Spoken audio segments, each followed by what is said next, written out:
आपण माने अनुभव करुथुबे नुआ सरकार गठन होला परे 6 मास हबा को जाउछि किंतु जो भली भावरे दरदाम हु हु होई बढ़ी चली आज तेल लुणर संसार उपरे दरदाम जो भली भावरे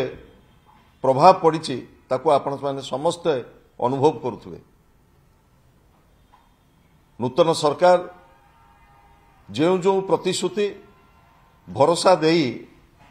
आसीथिले ओडिशार जनसाधारण को एवं आश्वस्त करथिले जे आमे 50,000 टंका सुभद्रा योजना रे दबो 300 यूनिट मागणा बिजुली दबो चाषी मानकु 3100 टंका धान किणबू 3000 टंका भत्ता दबू। आज प्रत्येक क्षेत्र में सरकार आज विफल होइछन्ति एवं एभली एक परिस्थिति आसी पहुंची वर्तमान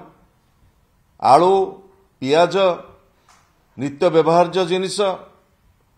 चूड़ा बिस्कुट विशेषकर डीजेल पेट्रोल एवं गैस जो भली भाव में अहेतुक मूल्य वृद्धि साधारण जनसाधारण एवं खाउटी ऊपर लदी दि जाइए ये 6 मास भितर समस्ते त्राई त्राई डाकिले आपण मैंने अनुभव करुवे आलू आसिकी 30 टंका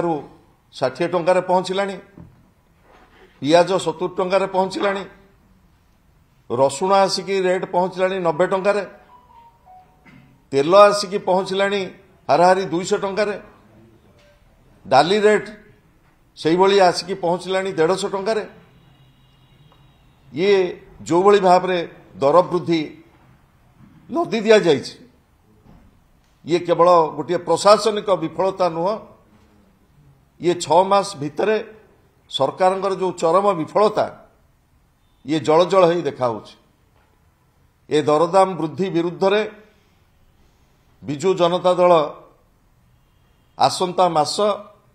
6 तारीख दिन राजरास्ता को ओह्लैब। आपण माने समस्ते जानिछंती दरदाम वृद्धि कथा जे गोटे गृहिणी तार स्वामीर आय से घर चलाए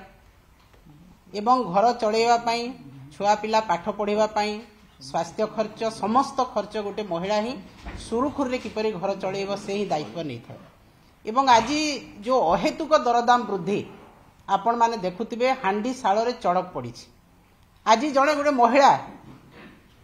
गोटे बजार को जेते बेले जाउछि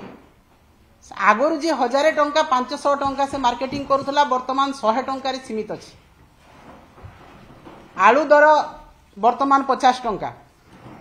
तेल दर आपण माने देखुथिबे 160 डाली 180 परिबा बीन्स रु आरंभ करी टमाटर रु आरंभ करी 80 टंका 100 टंका किलो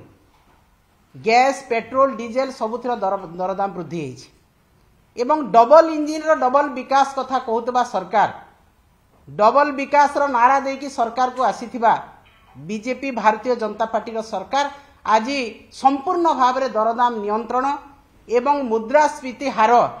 कमेबारे विफल होइछन्ति अर्थनीति सुपरिचालना रे विफल होइछन्ति।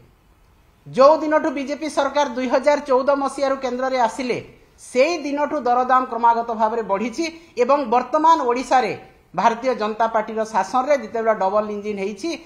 संपूर्ण भाव में विफल होइछन्ति एवं मुद्रास्फीति तथा दरदाम वृद्धि बहुत आग को बढ़ी चली। भारतीय जनता पार्टी जो प्रतिश्रुति देइतिले सेही प्रतिश्रुति आज विश्वासघातकतार परिणत होइछि। तेणु महिला माने कृषक माने ओडिशार जनसाधारण स्वार्थ सुरक्षा पाई बिजु जनता दल मान्यवर पूर्वतन मुख्यमंत्री नवीन पट्टनायक नेतृत्व में तांकर निर्देश रे बिजु जनता दल तार आंदोलन जारी रखिबो विक्षोभ जारी रखिबो एवं आसंता 6 तारीख ए समस्त कथा को नहीं अहेतुक दरदाम वृद्धि को नहीं मुद्रास्फीति को नहीं एवं महिला कृषक स्वार्थ सुरक्षा पाई आमे विक्षोभ करिबो आंदोलन करिबो।